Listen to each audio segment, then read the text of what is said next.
So this is only my second entry, but yesterday in history class, I didn't take notes, which probably sounds like who cares, but usually I'm the one who takes down like most of the notes, so it was kind of out of character for me.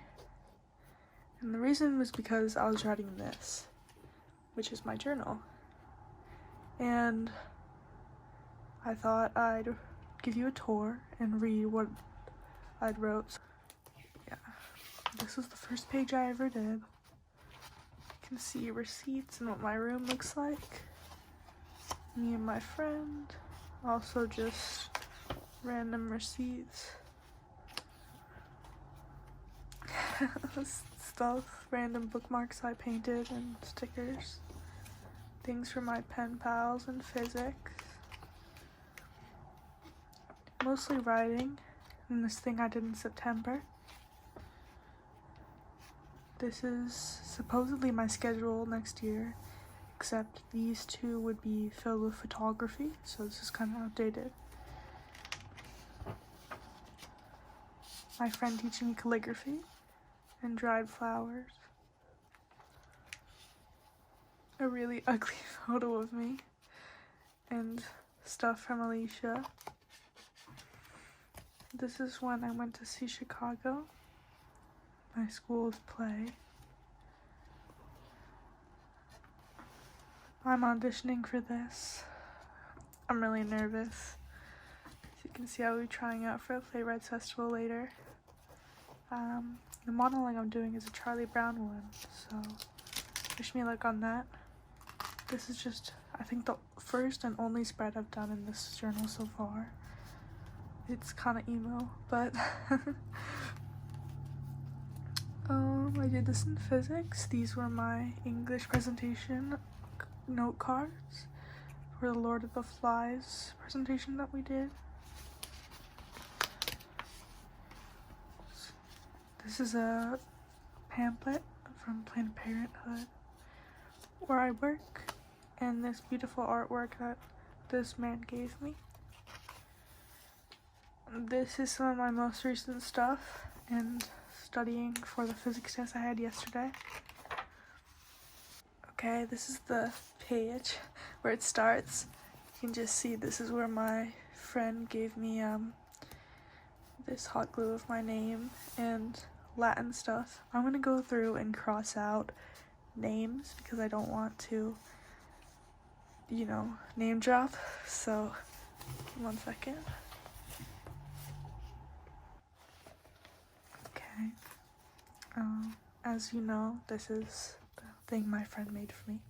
But I guess I'll start where it actually, starts. I'm so stressed about him. I texted him. He hasn't responded. Also, I started doing this YouTube channel thing. I saw his and I wanted to be like him. I don't know why I expect him to even acknowledge me. I'm not smart enough and I'm not skinny or athletic either. We texted last night.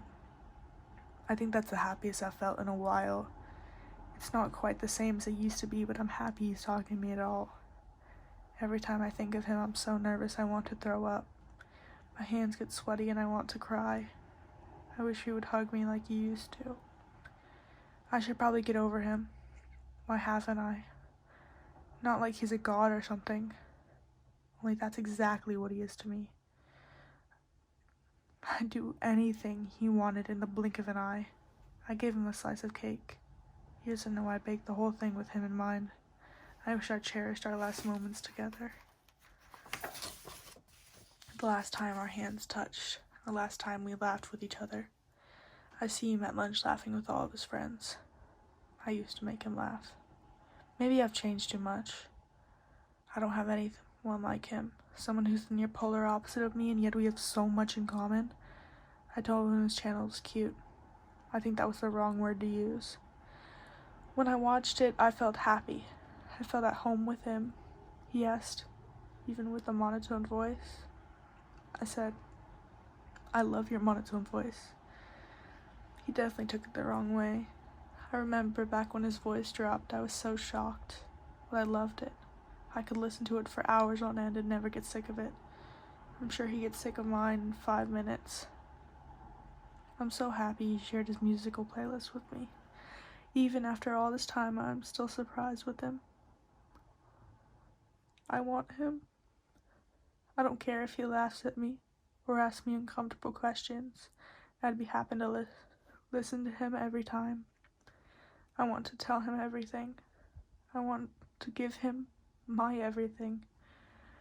But even that is not enough for someone as godly as him. Everyone tells me that he's just some guy, but to me he will never be that.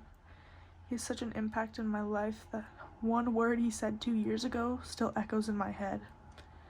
I understand I was too much for him. Or maybe I was too little. I'll never know. Next week I'm going to talk to him. My hair will be brown again and I'm going to put on my best clothes. My friend tells me that he doesn't care what I say. That's just how boys are. I refuse to believe him. He was never just some boy. My whole world was him. I hung off of every word he said. My therapist told me to never contact him again. Yet here I am texting him every which way. I'm back to begging for him. I say these words with my pure intent for someone to hear them. It's unlikely he'll ever hear anything from me after next week. In case he is listening, I love you. More than myself. More than my dog. And more than anyone. Every time I did something in front of you, I would mess it up. Get worse every time. I would shake and do it wrong, all because I needed to be perfect for him. I never felt this emotionally involved with anyone until him. I remember I used to say that I would drag him over to my house and we would have a little movie night, just the two of us. I feel sick thinking about it. Maybe it was never us. It was always me. Imagining him to be something that he's not. I won't doubt that he's changed, but that doesn't stop my yearn for him. Every time I see him get up at lunch, my words get caught in my throat and I want to die. He has that much power over me. I'm not friends with him anymore, and it's tearing me apart. I have not gone one day without thinking of him. Maybe in my head I'm thinking that he'll understand and text me, or better yet, actually talk to me in person. I know in reality this is going to creep him out. He's going to ignore it. It's not good to assume things about people, what they think of me. But what else am I supposed to go off of? I don't know why it's him. Out of everyone, the 8 billion people in the world, it had to be him.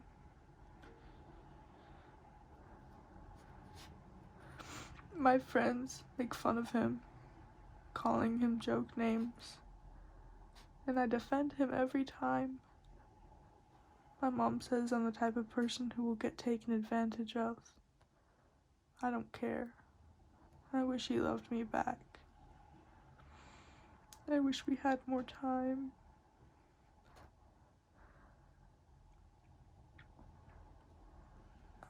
I had more time.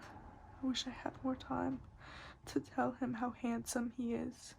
How every feature he has is beautiful. I remember my old friend telling me that she had never seen me how I am with him. I wish I could say I didn't care for him, that he's just some guy, but I can't. He's my everything. I've never understood how people can be so mindlessly devoted to someone who doesn't even talk back to them. I sound obsessed. I'm not a stalker or anything. I still don't know his parents or address, or even how he really spends his time. All I know that to me, he is godlike. Someone I can look up to and always admire. I know we will not be best friends again. I know our last hug, our last talk, and our last look in the eye will always haunt me when I sleep at night. Anyways, obviously you saw I forgot to blur out one of them because I didn't actually read the whole thing. But yeah, that's what I did in history class yesterday.